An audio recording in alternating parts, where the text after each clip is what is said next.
সুপ্রিয় দর্শক, আরজিকর কাণ্ডে মহিলা চিকিৎসকের মৃত্যুর ঘটনায় ইতিমধ্যেই তদন্ত প্রক্রিয়া শেষ করেছে সিবিআই।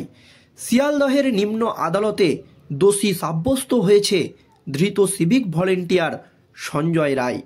শিয়ালদহ আদালতের বিচারপতি অনির্বাণ দাস সাজাও ঘোষণা করে দিয়েছে ধৃত সিভিক ভলেন্টিয়ার সঞ্জয় রায়ের ফাঁসি নয়, আমৃত্যু কারাদণ্ডের নির্দেশ দিয়েছেন বিচারপতি অনির্বাণ দাস।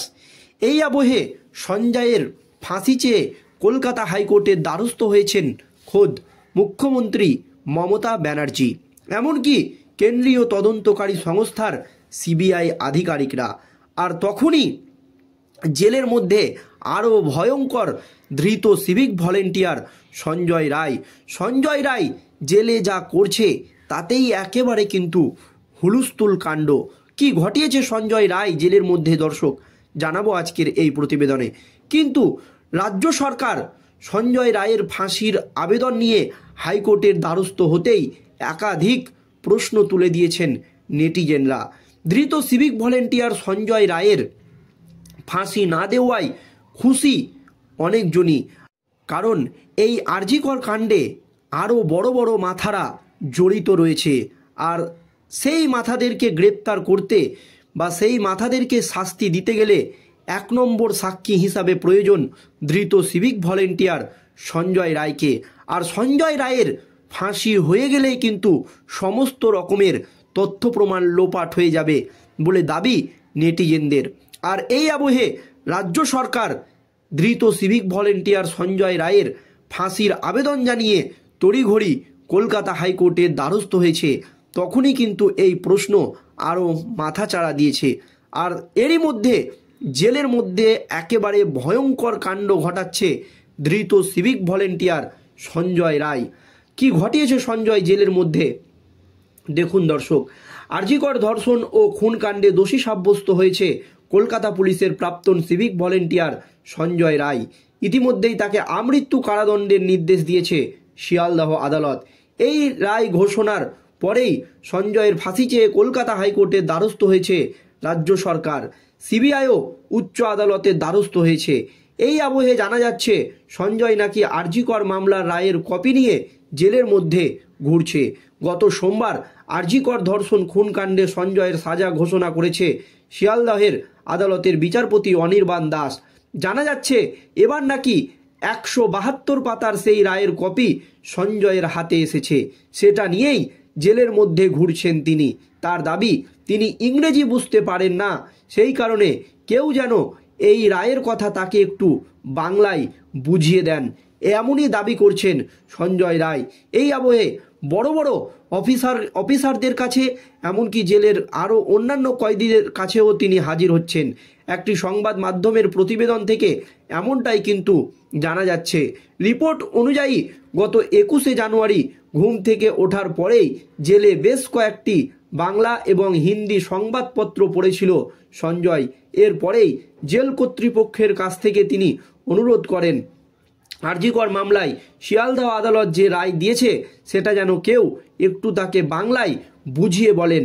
জানা যাচ্ছে জেলের একাধিক বন্দির কাছেও নাকি এই অনুরোধ নিয়ে হাজির হচ্ছেন ধৃত সিভিক ভলেন্টিয়ার সঞ্জয় রায়। পরে সঞ্জয়কে জেল কর্তৃপক্ষ জানিয়েছে যে জেলে যখন আইনি সহায়তা ক্যাম্প হবে তখন সহজেই তার এই দাবি মিটে যাবে। মানে সঞ্জয় যে দাবি নিয়ে জেলে ঘুরে বেড়াচ্ছে বা একটা অপ্রীতিকর পরিস্থিতি তৈরি করছে, সকলের কাছে যাচ্ছে যে আমাকে বুঝিয়ে দাও, বলে দাও, তখনই কিন্তু সঞ্জয় রায়কে এই কথা জানায় জেল কর্তৃপক্ষ। উল্লেখ্য, আরজিকর খুন কাণ্ডে গত শনিবার সঞ্জয়কে দোষী সাব্যস্ত করেছিল শিয়ালদহ আদালত এবং ভারতীয় ন্যায় সংহিতা 64, 66 এবং 103-এর 1 ধারায় তাকে দোষী সাব্যস্ত করা হয়। সোমবার সঞ্জয়ের সাজা ঘোষণা করেন শিয়ালদহ নিম্ন আদালতের বিচারপতি অনির্বাণ দাস। অনেকেই হয়তো ভেবেছিল আরজিকর কাণ্ডে সঞ্জয়কে ফাঁসি দেওয়া হবে, তবে বিচারক সেই রায় দেননি। তিনি বলেন, বিরলের মধ্যে বিরলতম অপরাধ নয়, তাই সঞ্জয়কে আমৃত্যু কারাদণ্ড ও 50,000 টাকা জরিমানা দেওয়ার নির্দেশ দেওয়া হয়েছে। এর পাশাপাশি 17 লক্ষ টাকা ক্ষতিপূরণ দেবে রাষ্ট্র, নির্দেশ দিয়েছে নিম্ন আদালত। এই আবহে কিন্তু ধৃত সিভিক ভলেন্টিয়ার সঞ্জয় রায়কে নিয়ে একাধিক প্রশ্ন উঠে গিয়েছে। সত্যিই কি ধৃত সিভিক ভলেন্টিয়ার সঞ্জয় রায় এই কাজ করেছে? এরকম কিন্তু প্রশ্ন উঠে গিয়েছে। কারণ আরজিকর কাণ্ডে সঞ্জয় রায়ের যে শাস্তি ঘোষণা করেছে শিয়ালদহ আদালত, আমৃত্যু কারাদণ্ডের নির্দেশ দেওয়া হয়েছে, তবে ধর্ষণ ও খুনের এই মামলা ঘিরে রহস্য কিন্তু এখনও কাটেনি। আগেই জানা গিয়েছিল নির্যাতিতার দেহে অন্য একজন মহিলার ডিএনএ পাওয়া গিয়েছে, সেটা কোথা থেকে এলো? এবার এই বিষয় নিয়েও কিন্তু শিয়ালদহ আদালতের রায়ের কপিতে একটি ব্যাখ্যা করা হয়েছে। নিম্ন আদালতের দেওয়া রায়ের কপিতে বলা হয়েছে, নির্যাতিতার দেহে যে ডিএনএ নমুনা পাওয়া গিয়েছে সেটার সঙ্গে সঞ্জয়ের নমুনা মিলে গিয়েছে। এর পাশাপাশি তিলোত্তমার দেহে অন্য একজন মহিলার খুব অল্প ডিএনএ পাওয়া গিয়েছে। তার ভিত্তিতে নিহত চিকিৎসক পড়ুয়ার পরিবারের তরফ থেকে দাবি করা হয় ঘটনাস্থলে অন্য কেউ ছিল। তবে শিয়ালদহ আদালত স্পষ্ট জানিয়েছে যা তথ্য প্রমাণ পাওয়া গিয়েছে তাতে আরজিকর কাণ্ডে শুধুমাত্র সঞ্জয় জড়িত ছিল, বাকি কারোর সঙ্গে যুক্ত থাকার সম্ভাবনা খুব সহজেই খারিজ করে দেওয়া যায়। আরজিকরের নির্যাতিতার দেহে আরেকজন মহিলার ডিএনএ কিভাবে পাওয়া গিয়েছে সেটাও শিয়ালদহ আদালতের রায়ের কপিতে ব্যাখ্যা করা হয়েছে। সেখানে বলা হয়েছে, তিলোত্তমার স্তনবৃন্ত থেকে সংগ্রহ করা নমুনার সঙ্গে সঞ্জয়ের নমুনা মিলে গিয়েছে। পাশাপাশি অন্য আরেকজন মহিলার ডিএনএ যে পাওয়া গিয়েছে সেটা রহস্যভেদ করার জন্য বিচারক অনির্বাণ দাস সুরতহাল ও ময়না তদন্তের ভিডিও খতিয়ে দেখেন। বিচারক জানিয়েছেন, ময়না তদন্তের ভিডিওতে দেখা গিয়েছে মেঝেতে অন্য মহিলাদের মৃতদেহ রয়েছে। এছাড়া যে ট্রেতে আরজিকরের নির্যাতিতার ময়না তদন্ত করা হয়েছিল সেটি জীবাণুমুক্ত করা হয়নি। নমুনা সংগ্রহ করার আগে অ্যাপ্রন কিংবা গ্লাভস পরিবর্তন করেননি ডোম। এছাড়া তিলোত্তমার ময়না তদন্তের জন্য ব্যবহৃত ছুরি কাঁচি জীবাণুমুক্ত করা হয়নি।